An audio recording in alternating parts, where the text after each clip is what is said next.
12-րդ անգամ անցկացվող ԼՂ ազգային ժողովի գավաթի խաղարկության մրցումների հանրապետական փուլին մասնակցում են Ստեփանակերտի քաղաքային եւ շրջանային փուլերում թեթև ատլետիկա մարզաձևից լավագույն արդյունք ցուցաբերած 3-ից 6-րդ դասարանի աշակերտները, թվով 8 թիմ։ Մրցումների նպատակն է մատաղ սերնդի շրջանում խթանել ֆիզկուլտուրայի եւ սպորտի զարգացումը, երեխաների մոտ արմատավորել առողջ ապրելակերպը եւ դաստիարակել հայրենիքի պաշտպանությանը պատրաստ երիտասարդներ։ Ամենամյա մարզական միջոցառումը սկսվել է ԼՂ ազգային ժողովի գավաթի դրոշի բարձրացման ավանդական արարողությամբ։ Մարզիկներին ողջունել է ազգային ժողովի նախագահ Աշոտ Ղուլյանը։ Փորձել ենք եւ ջանացել ենք ստեղծել այնպիսի պայմաններ, որպեսզի դուք կարողանաք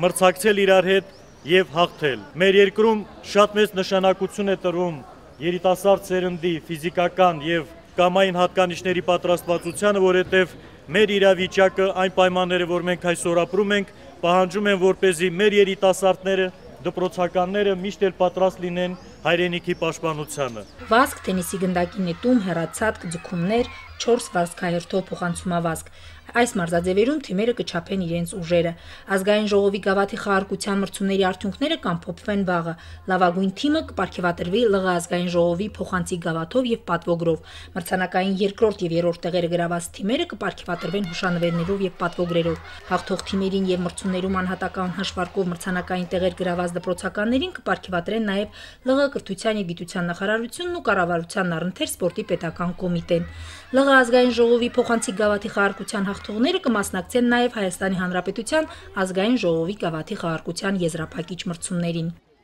Գոհար Ռուստամյան, Միրոժան Հարապետյան, օր